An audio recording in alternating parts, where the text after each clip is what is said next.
क्रियाकलाप है ना, तृतीयक एवं चतुर्थ क्रियाकलाप।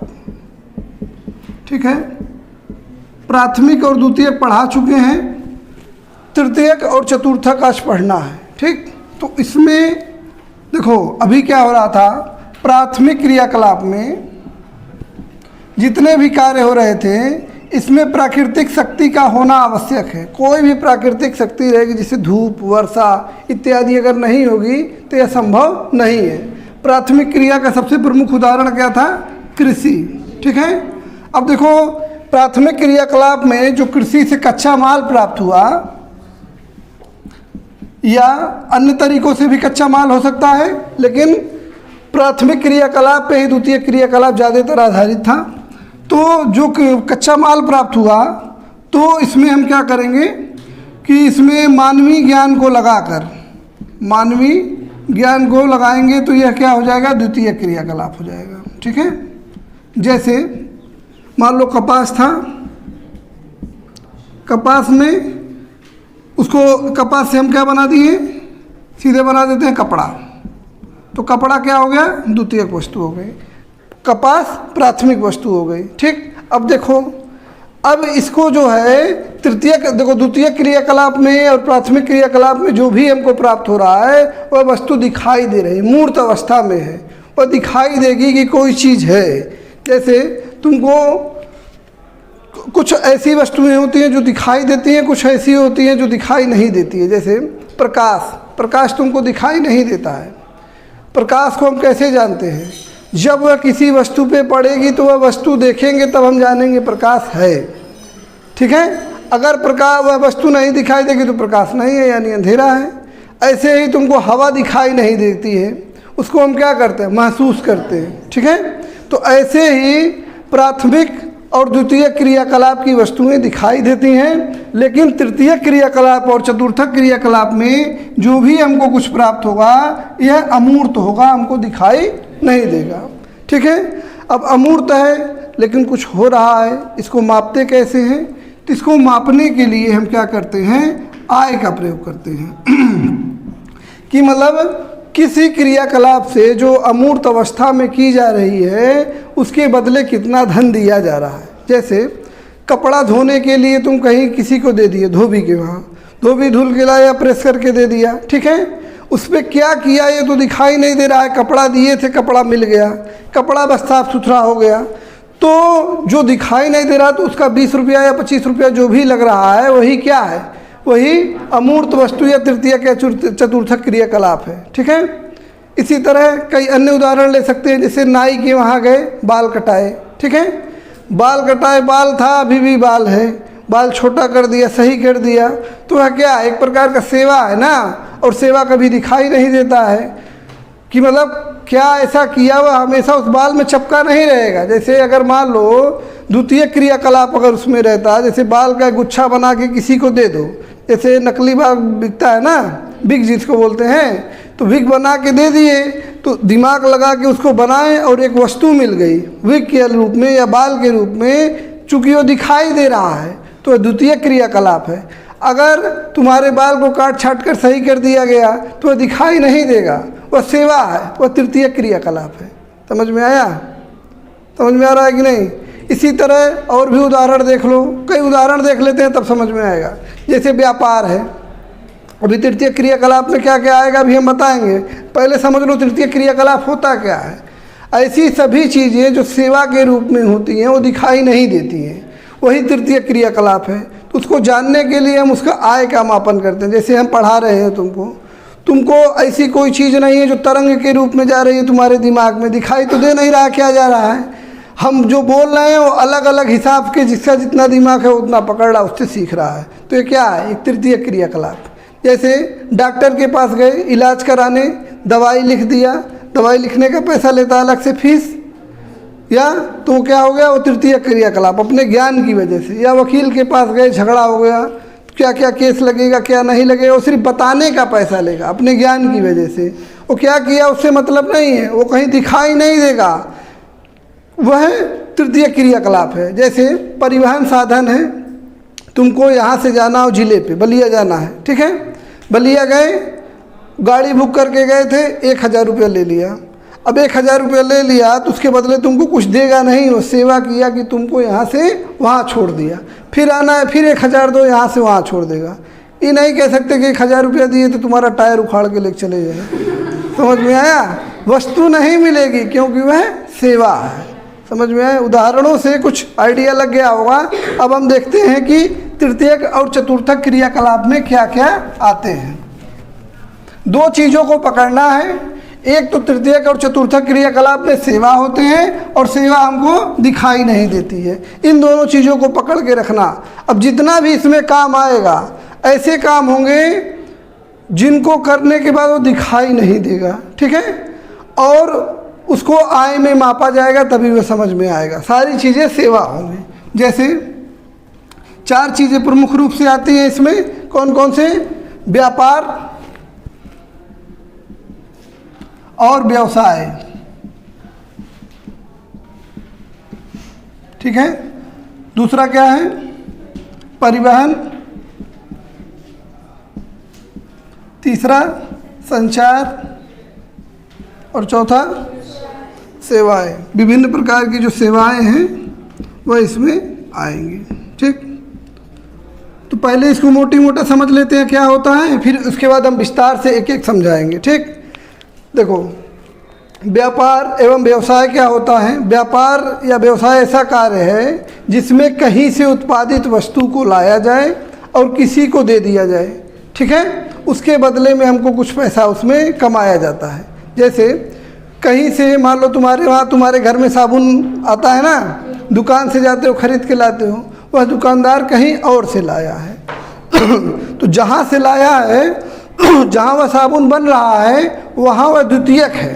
जैसे साबुन अब खरीदे, तुमको लग रहा होगा साबुन खरीदना तो द्वितीयक क्रियाकलाप, उसमें वस्तु दिखाई दे रही है कि नहीं। जब साबुन बन रहा है तब वह द्वितीयक वस्तु है, ठीक है। जब साबुन बन रहा है तो द्वितीयक वस्तु है।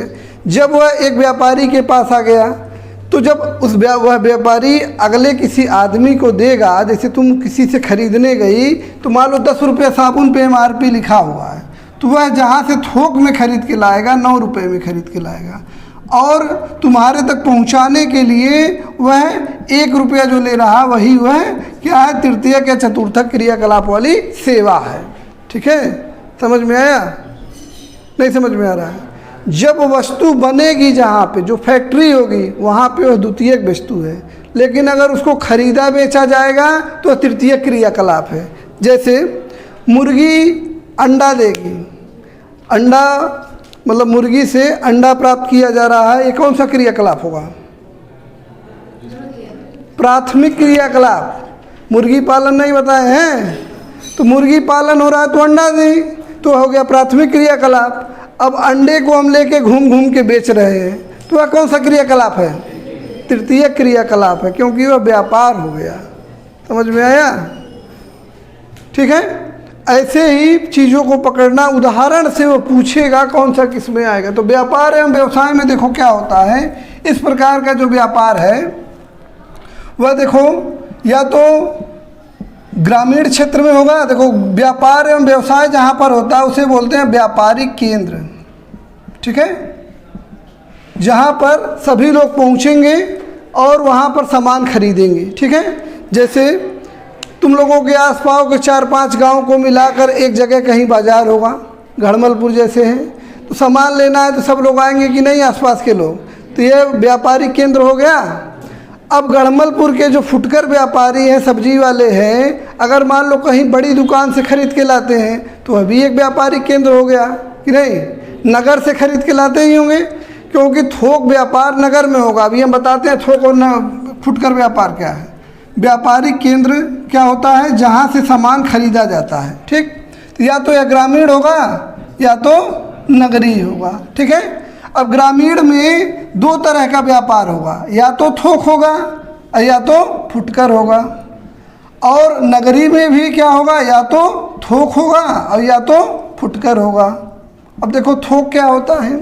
थोक व्यापार का मतलब होता है बड़ी मात्रा में सामान खरीद के लाना। तो जब बड़ी मात्रा में लाया जाता है तो वह सस्ता पड़ता है, और उसको एक एक जब निकाल के बेचेंगे तो उसमें जो बड़ी मात्रा में लाए थे सस्ता पड़ा था, और जो फुटकर में बेच रहे हैं या कम करके बेच रहे हैं, छोटी क्वांटिटी में बेच रहे हैं, तो उससे लाभ कमाया जाता है। अब देखो थोक व्यापार कौन करेगा? थोक व्यापार व्यापारी से व्यापारी को होता है। जैसे तुम्हारे गांव में कोई किराना की दुकान है, अब वह साबुन खरीदने जाएगा, मान लो लक्स साबुन खरीद रहा है, तो जाएगा एक गत्ता खरीद के लाएगा। तो एक गत्ता तुम खरीद लो, तुम्हारे वहाँ 2 साल तक नहीं ख़त्म होगा।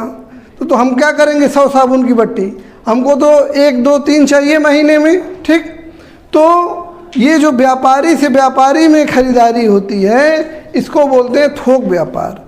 और किसी दुकानदार से जब हम अपने घर में प्रयोग के लिए कोई वस्तु खरीदते हैं, तो इसको बोलते हैं फुटकर व्यापार। ध्यान से सुनना, यही रहना, अभी पूछेंगे थोक फुटकर व्यापार क्या होता है। अब देखो यह ग्रामीण क्षेत्रों में होगा, तो ग्रामीण क्षेत्रों में कभी थोक व्यापार देखे हो? देखो क्या होता है ग्रामीण क्षेत्रों में, जैसे सब्जी की मंडी, सब्जी वाले लेके चले गए, ज़्यादा उत्पादन जो करते हैं सब्जी, वह सब्जी लेके चले जाते हैं। गांव की कहीं पे भी मंडी लगती है, वहाँ 50-50 किलो जो है, या तो वह चाहें तो दिन भर बैठ के बेचें, एक आदमी 1 किलो खरीदेगा, नहीं तो व्यापारी आएगा एक ही साथ उनका 50 किलो लेके खरीद के चला जाएगा। तो ये सारी चीज़ें कहाँ होंगी? गांव में होंगी, जहाँ प्राथमिक क्रियाकलाप होगा। तो व्यापार भी मतलब उसकी मंडी भी तो गांव में ही होगी। तो गांव के खेत से चला गया, मान लो मटर है, किसी के खेत से रोज़ निकल रहा है 5 बोरा मटर, तो अब उसको गांव में बेचना आसान काम नहीं है। तो वह शहर के किसी व्यापारी को, जहां मंडी है वहां लेके जाएगा, और शहर का व्यापारी उसको उठा के लेके चला जाएगा, और शहर में उसको थोड़े थोड़े मात्रा में फुटकर व्यापार करेगा। समझ में आ रहा है? इसी तरह गेहूँ है, गेहूँ की मंडी देखे हो? मान लो गांव है, तो गाँव में छोटी मंडी लगती है एक ही बार। अब क्या करते हैं, देखो एक प्रकार के, अब घर पे ही जाके तौलवा लेते हैं कि नहीं गेहूँ?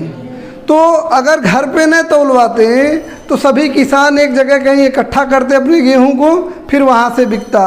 तो ग्रामीण थोक बाज़ार वो हो गया, जैसे सब्जी की मंडी हो गई, गेहूं की मंडी, मछली की मंडी हो गई, ठीक है। तो ये थोक व्यापार हो गया। फुटकर व्यापार क्या है? फुटकर व्यापार अपने आसपास देखो कई सारे बाज़ार होते हैं, और ये देखो इसमें ग्रामीण जो थोक बाज़ार होता है, इसमें एक आवधिक बाज़ार लगता है। हफ्ते में एक बाज़ार लगता है, कहीं सुने हो? मंगल बाज़ार, बुध बाज़ार। इसे मंगल को या बुध को हर महीने फिक्स रहेगा, अरे हर हफ्ते फिक्स रहेगा कि इस दिन को बाज़ार लगेगा। यहाँ तक कि दिल्ली उल्ली में वह नगर हो गया है, लेकिन वहाँ सैकड़ों सालों से वो मंगल बाज़ार, सोम बाज़ार लगते आ रहा है, तो आज भी लगता है, ठीक है। मतलब दिल्ली में जहाँ पे पूरा बाज़ार है, वहाँ भी ऐसे ही मार्केट लगता है पूरा, मतलब साप्ताहिक बाज़ार अभी भी लगता है। तो उसका कारण ये नहीं है कि वो ग्रामीण क्षेत्र है, उसका कारण ये है कि वो परंपरा चली आ रही है और लोग वहाँ खरीदने आते हैं, तो वह बाज़ार अभी भी बना हुआ है।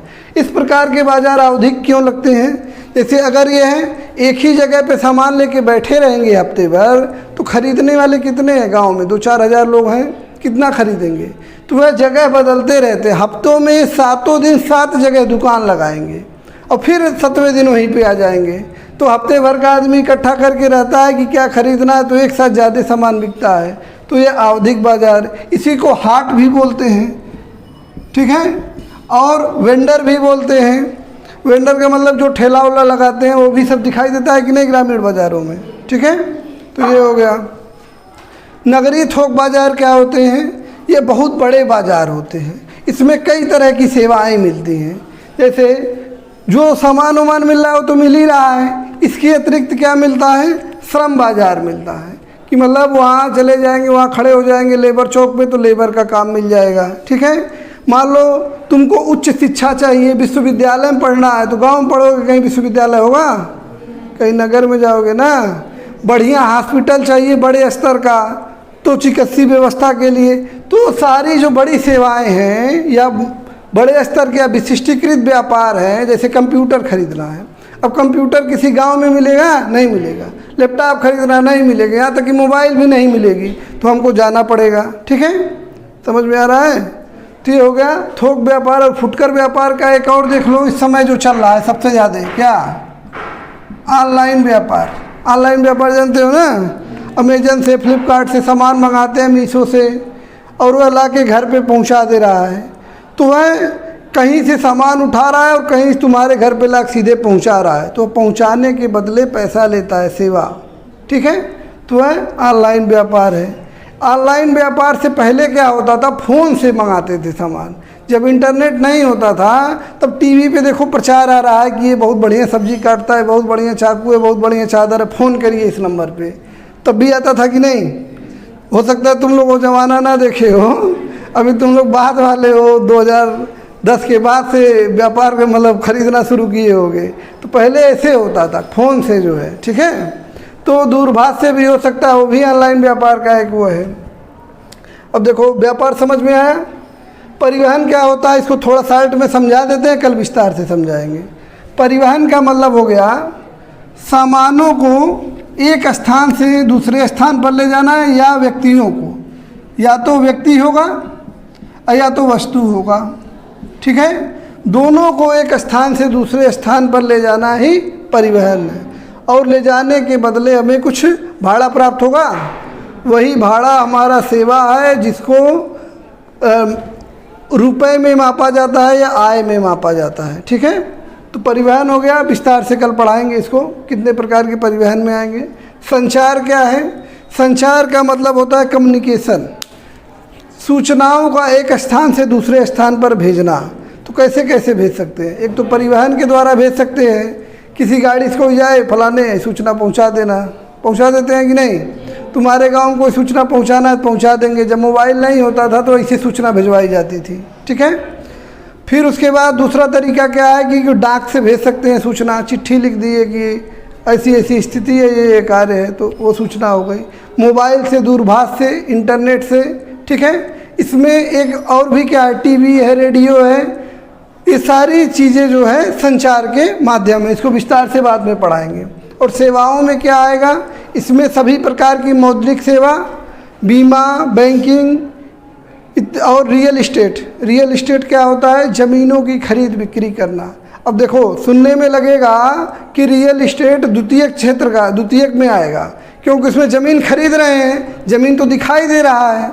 लेकिन रियल इस्टेट को रट लो, ज़मीन खरीदना बेचना ये तृतीय क्रियाकलाप है। रियल इस्टेट तृतीय क्रियाकलाप है, कम से कम 10 बार PCS UCS में पूछ चुका है, ठीक है। समझ में आया?